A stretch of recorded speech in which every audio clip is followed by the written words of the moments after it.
अस्सलाम वालेकुम एवरीवन। उम्मीद है आप सब खैरियत से होंगे। आपके घर में छोटे बच्चे तो होंगे और आपने ये नोटिस किया होगा कि अगर आप उनको बाहर किसी मार्केट में लेके जाते हैं और उन्हें कोई चीज़ अच्छी लग जाए तो वहाँ पे वो आपसे कहते हैं कि हमें लेके दें, और अगर आप ना लेके दें तो वो वहाँ पे रोना शुरू कर देते हैं, बिकॉज वो जानते हैं कि हम अपने वालिदैन को इसी तरह प्रेशराइज कर सकते हैं और इसी तरह वो हमारी जिद मान जाएंगे। तो इसी तरह 2-4 दिन पहले अगर आप देखें तो पाकिस्तान के सियासी मंजरनामे पे भी सेम ही सिनेरियो चल रहा था। कुछ बच्चे मीडिया पे आके बहुत ज़्यादा रो रहे थे और कल फाइनली उनके वालिदैन ने उनके हक में फैसला सुना दिया। ये तो थी ज़रा लाइटर नोट पे बात। और उसके बाद बात करते हैं पाकिस्तान की आला अदलिया के फैसले के बारे में। बड़ा एक तारीख साज फैसला था और पूरी पाकिस्तानी कौम उसके ऊपर मुबारकबाद की मुस्तहिक है। उसकी वजह यह है कि फैसला इमरान खान के खिलाफ आया है, क्योंकि अगर उनके हक में फैसला आता तो ये 73 के आइन के तनाजुर में पाकिस्तान की जमहूरियत के लिए बड़ा मसला पैदा हो जाता। पाकिस्तान के आला अदलिया ने एक बार फिर जुडिशियल एक्टिविज्म का ड्रामा रचाकर एक ऐसा सो मोटो एक्शन लिया जिससे पहले कई और सो मोटो एक्शन लेना बनते थे। आज उनके ऊपर भी बात करेंगे। आज सुप्रीम कोर्ट ने फैसला किया कि पाकिस्तान के वजीर आजम इमरान खान का जो एक्ट था वो गैर आइनी था।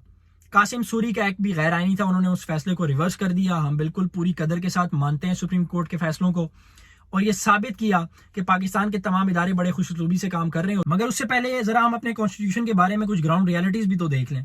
हमारा आइन वो आइन है जिसने इसके बनाने वाले को प्रोटेक्ट नहीं किया था। उस जमाने में भी हमारे आला अदलिया ने कानून के तहफ़्फ़ुज़ और मुल्क में कानून की बालादस्ती के लिए एक फैसला दिया था, और दुनिया ने फिर देखा कि भुट्टो तख्ता-ए-दार पे लटक गया। उसकी वजह यह थी कि भुट्टो एक कातिल था, और पाकिस्तान का कानून किसी भी कातिल को नहीं बख्शता सिवाय एक कातिल के, जो मॉडल टाउन के शहीदों का कातिल और जिसके नाम के आखिर में शरीफ आता हो। मैं being a Pakistani citizen supreme court से क्वेश्चन करता हूँ कि क्या आप रोटी को चोची कहते हैं? क्या आपको कुछ नहीं पता कि इमरान खान के जाने के बाद अगला प्राइम मिनिस्टर कौन होगा? The one who is the convicted criminal as per the decision of central court in Ramzan sugar mills case. वो जिसके ऊपर 8 महीने से फर्द जुर्म आयद नहीं होती, बार बार वो प्रोसेस डिले हो रहा है। अगर आप उस चीज के ऊपर सो मोटो लेते हैं और इस चीज के ऊपर सो मोटो नहीं लेते तो फिर आप एक काम करें कि आप जिस तरह हमारे पासपोर्ट के ऊपर लिखा हुआ है कि this document is valid for the whole world except Israel, तो आप भी अपनी आइन की किताब के ऊपर लिख दें कि ये तमाम शहरियों के ऊपर लागू होता है ये कॉन्स्टिट्यूशन, सिवाय जरदारी, शरीफों और फजल रहमान के। पाकिस्तान की अदालत के इस फैसले के बाद तारीख एक दफा लिखेगी कि पाकिस्तान में कानून के रखवालों ने कानून का रेप किया, और ये एक बार नहीं कई बार हो चुका है। क्या पाकिस्तान की सुप्रीम कोर्ट में बैठे जज ये नहीं जानते कि ये जिन लोगों को प्रोटेक्ट कर रहे हैं इन्होंने पाकिस्तान के आइन के साथ क्या क्या किया? क्या 1998 का वो दौर भूल गए जब इसी सुप्रीम कोर्ट के अंदर दो अदालतें लगती थी, एक सज्जाद अली शाह की सरबराही में और एक जस्टिस अजमल की सरबराही में? एक नवाज शरीफ को पकड़ने की बात करता था और एक नवाज शरीफ को बचाने की बात करता था। क्या ये भूल गए कि ये वही नवाज शरीफ है जिसने सुप्रीम कोर्ट के ऊपर अटैक करवाया था एन उसी दिन जिस दिन इसके ऊपर फर्द जुर्म आयद होनी थी? क्या पाकिस्तान की आला अदलिया भूल गई कि कैसे आइन के ऊपर इन्फ्लुएंस करने के लिए इन्होंने जनरल जहांगीर करामत और नसीम राना का सहारा लिया था? क्या पाकिस्तान की आला अदलिया भूल गई कि जब इन्हीं का जज जस्टिस कयूम फोन करके पूछता था किसको कितनी सजा देनी है और किसको कितनी सजा देनी है? ये वही लोग हैं जिन्होंने बेनजीर को उस वक्त जिला वतन किया था और जरदारी को जेल की सलाखों के पीछे डाला था। आज इन्होंने एक दूसरे को अपना बाप बनाया हुआ है। आपने पाकिस्तान के आइन को मजाक बना के रख दिया।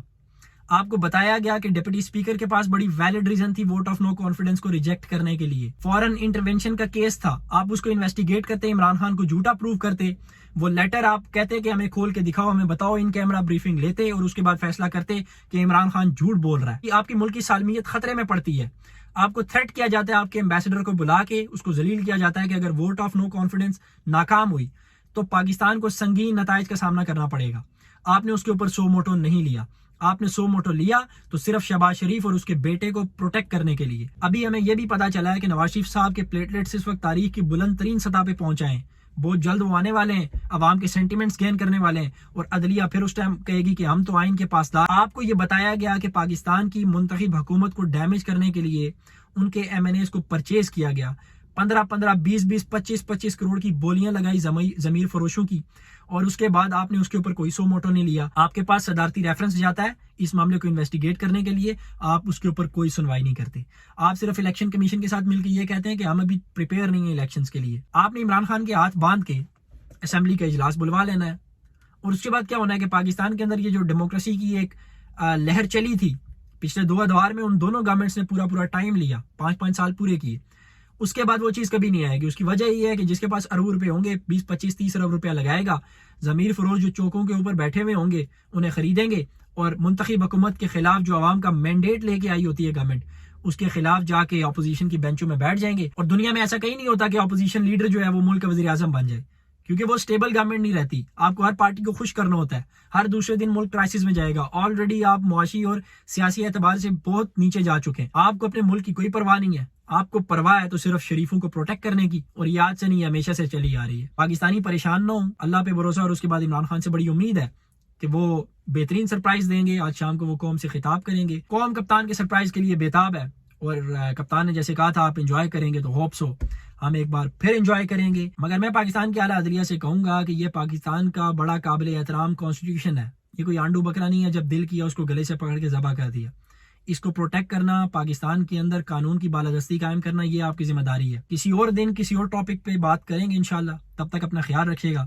اللہ حافظ.